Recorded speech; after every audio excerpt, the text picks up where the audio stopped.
வணக்கம் நேயர்களே, welcome to doctor Mustafa's dental views. இவ்வளோ நாள் நம்ம வந்து பற்களை பாதுகாப்பு பண்ணுறது இது சம்மந்தமாக பேசிக்கிட்டே இருந்தாங்க. ஒரு பல்ல பிரச்சனை வந்துச்சுன்னா வேர் சிகிச்சை பண்ணி அதை பாதுகாப்பு பண்ணி கொடுத்துருவோம்.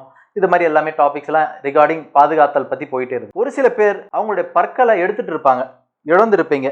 எதனால் இழந்திருப்பீங்க அப்படின்னா வந்து நம்மளுடைய முதல் கடவாய் பற்கள், நம்மளுடைய 6 வயசில் முளைக்கக்கூடிய பற்கள், நம்ம சின்ன குழந்தையா இருக்கும்போது சரியானபடி ப்ரஷ் பண்ணியிருக்க மாட்டோம், பாதுகாப்பு பண்ணியிருக்க மாட்டோம், அதனால் ரொம்ப சொத்தையாக இருக்கலாம்.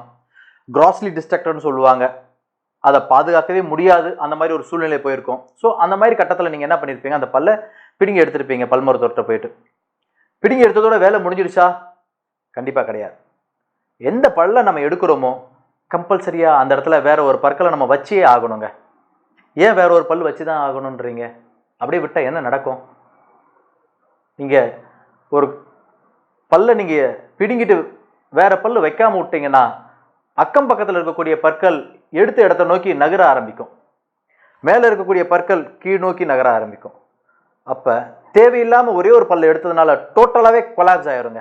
உங்களுடைய பல் வரிசையே கம்ப்ளீட்டாக கொலாப்ஸ் ஆயிரும். இதனால் என்ன நடக்கும்?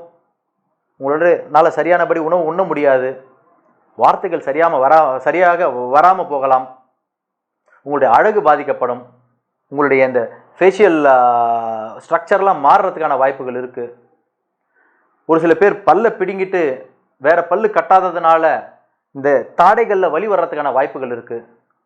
ஆக நேயர்களே, உங்கள் பல்லை நீங்கள் பிடுங்கிட்டீங்கன்னா கண்டிப்பாக அந்த இடத்துல ஒரு ரீப்ளேஸ் பண்ணிவிடுங்க. வேற ஒரு பற்கள் நீங்கள் வச்சுக்கிறது சிறந்தது. எந்த மாதிரி பற்கள் வைக்கலாம் அதை பற்றி நம்ம அடுத்த வீடியோவில் பார்ப்போம். நன்றி. Doctor Mustafa's dental views YouTube சேனலை சப்ஸ்கிரைப் பண்ணுங்கள், லைக் பண்ணுங்கள், கமெண்ட் பண்ணுங்கள், ஷேர் பண்ணுங்கள். தேங்க்யூ.